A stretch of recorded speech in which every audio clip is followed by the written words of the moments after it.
पटना में बीपीएससी अभ्यर्थियों पर लाठीचार्ज हुआ है। अभ्यर्थी परीक्षा रद्द करने की मांग कर रहे हैं। पुलिस ने खदेड़ करके अभ्यर्थियों को पीटा है और लाठीचार्ज में कई अभ्यर्थी इस वक्त घायल बताए जा रहे हैं। पिछले 9 दिनों से गर्दनीबाग में धरना प्रदर्शन बीपीएससी अभ्यर्थियों का चल रहा था। कथित पेपर लीक और हंगामे के बाद धरने पर अभ्यर्थी बैठे हुए थे। बिहार लोक सेवा आयोग अभ्यर्थियों पर पटना पुलिस की ओर से लाठीचार्ज किया गया। कार्यालय का घेराव करने पहुंचे हुए थे छात्र, जिस दौरान छात्रों को पुलिस ने दौड़ा कर पीटा है। पुलिस ने लाठीचार्ज में महिला अभ्यर्थियों को भी नहीं बख्शा। यह घटना 70वीं संयुक्त परीक्षा के विवाद के चलते हुई है। अभ्यर्थी परीक्षा रद्द करने की मांग कर रहे थे और इनकी मांगों के समर्थन में कई राजनेता इनके घटनास्थल का दौरा कर चुके हैं। पिछले 9 दिनों से पटना के गर्दनीबाग में धरना दे रहे हैं। परीक्षा में कथित पेपर लीक और हंगामे के बाद से पटना के बाबू परीक्षा केंद्र की परीक्षा रद्द कर दी गई थी। बीपीएससी ने 4 जनवरी को दोबारा परीक्षा कराने का फैसला लिया, लेकिन कुछ अभ्यर्थी पूरी परीक्षा रद्द कराने की मांग पर अड़े हैं। आज अभ्यर्थी बीपीएससी कार्यालय का घेराव करने पहुंचे थे। इसी बीच पुलिस ने अभ्यर्थियों पर लाठीचार्ज कर दिया और उन्हें दौड़ा कर पीटा। इस लाठीचार्ज में कई अभ्यर्थी घायल भी हुए हैं।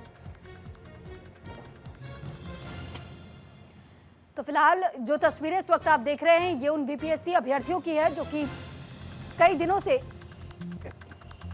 धरने पर बैठे हुए हैं और यहां किस तरह पुलिस की ओर से लाठियां भांजी गई है, इस पर ज्यादा जानकारी के साथ ग्राउंड जीरो से राजीव मोहन हमारे साथ जुड़ चुके हैं। राजीव, आपसे फिलहाल पटना की स्थिति को हम और बेहतर तरीके से समझने की कोशिश करना चाहेंगे, क्योंकि बीपीएससी अभ्यर्थियों पर जिस तरह लाठीचार्ज हुआ है, आखिर ये किस संकेत की ओर इशारा कर रहा है?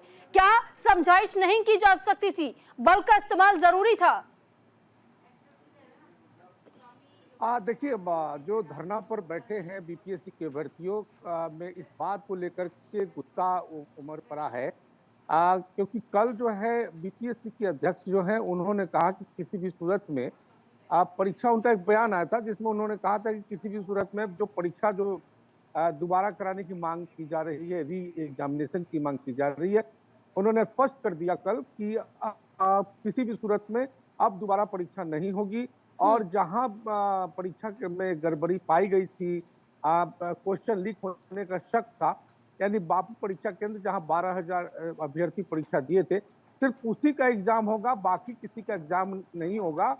जबकि अभ्यर्थियों का कहना है कि ये गलत है और 4 तारीख यानी अगले साल 4 जनवरी को जो रद्द की गई है परीक्षा बापू परीक्षा केंद्र का, उसका परीक्षा होना है।